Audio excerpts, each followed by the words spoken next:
कबीर साहिब जी को शेख तकी ने मारने की कई बार कोशिश की, लेकिन वो कबीर साहिब जी का कुछ भी नहीं बिगाड़ सका। शेख तकी द्वारा कबीर साहिब जी को एक बहुत ही गहरे कुएं में गिराकर मारने का प्रयास भी विफल हो जाता है। इससे शेख तकी और अधिक आग बबूला हो जाता है।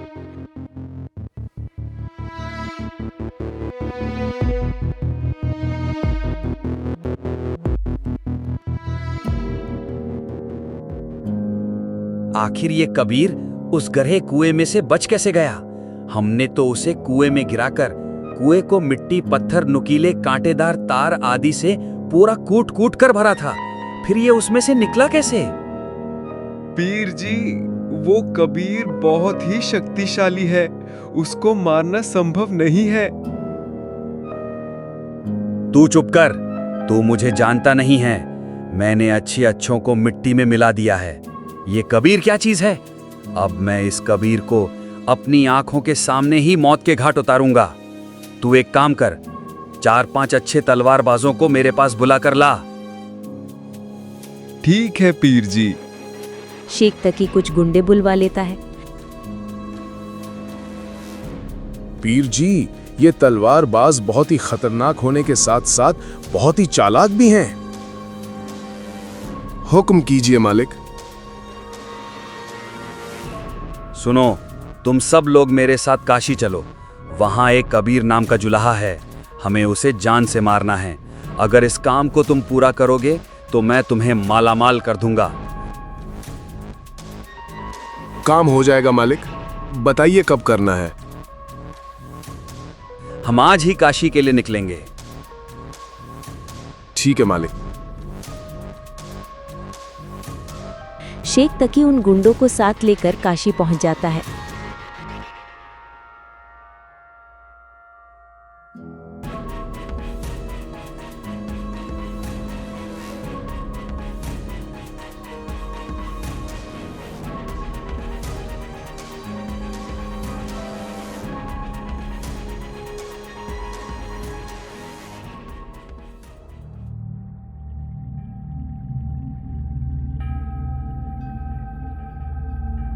सुनो, तुम लोग पहले ये पता करो कि उस कबीर जुलाहे का घर कौन सा है। हम लोग रात्रि में उस पर हमला करेंगे और उसे मारकर रात्रि में ही यहां से भाग चलेंगे, ताकि किसी को भी कानो कान खबर नहीं होगी।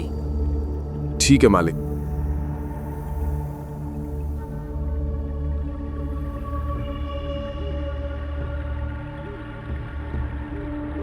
अरे भैया सुनो। हाँ भैया कहिए, क्या बात है? भैया हम लोग बहुत दूर से आए हैं कबीर साहिब जी से मिलने के लिए। यहाँ कबीर साहिब जी कहाँ रहते हैं? भैया वो जो सामने झोपड़ी दिख रही है, कबीर जी वही रहते हैं। अच्छा भैया, बहुत बहुत धन्यवाद आपका।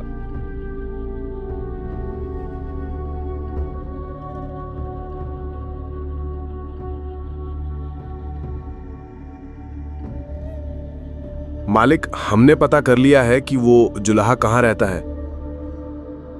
अच्छा ठीक है, अब रात्रि होने का इंतजार करेंगे और रात्रि में उस कबीर का काम तमाम कर देंगे।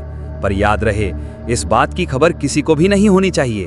अगर ये बात फैली कि हमने कबीर को मारा है तो मैं तुम लोगों को मौत के घाट उतार दूंगा। आप बिल्कुल भी चिंता ना करें, हम इस बात का जिक्र किसी से भी नहीं करेंगे।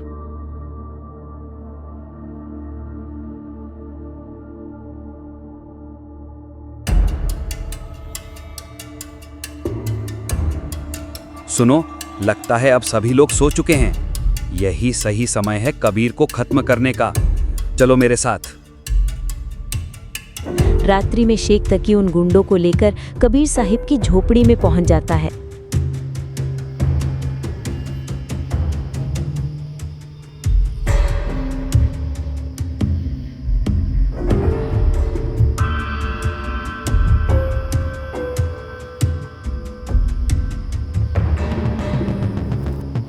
तुम लोग अंदर जाकर कबीर के तलवारों से टुकड़े टुकड़े कर दो।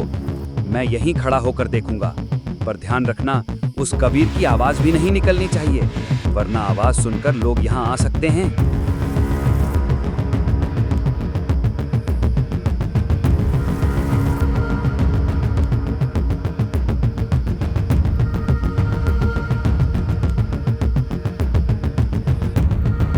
कबीर साहिब जी सो रहे थे।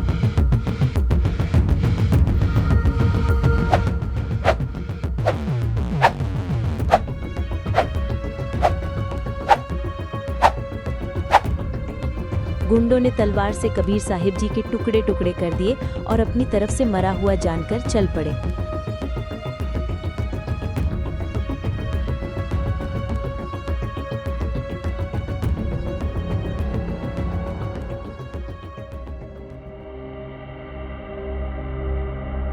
मार दिया उसे? हमने खत्म कर दिया उस कबीर को। अरे भाई शेख तकी, आप लोग दूध पीकर जाना, घर पर आए अतिथि ऐसे थोड़े ही जाते ये हैं। जिंदा कैसे हो गया? भागो भागो, भूत भूत भूत। लगता है भूत। कबीर का भूत आ गया। कहाँ भाग रहे हो? शेख तकी व उसके गुंडों ने सोचा कि ये भूत है। वे तेजी से वहां से भाग गए। अरे ये जिंदा कैसे हो गया? भागो भागो, भूत भूत भूत। वो लोग तो बहुत ज्यादा भयभीत हो जाते हैं और वहां से भाग जाते हैं। डर के मारे उन गुंडों को तो बुखार हो जाता है। कई दिन तक बुखार नहीं उतरा। कबीर साहिब उन गुंडों के पास गए।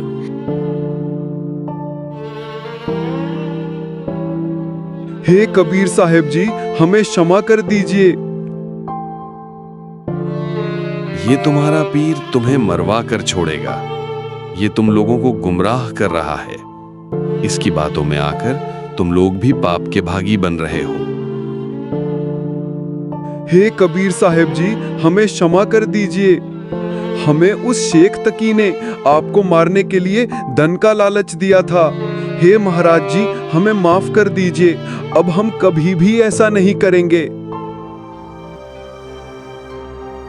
कबीर साहिब जी ने उनको ठीक कर दिया। दोस्तों, इस तरह कबीर परमेश्वर जी ने शेख तकी के इस षड्यंत्र को भी विफल कर दिया।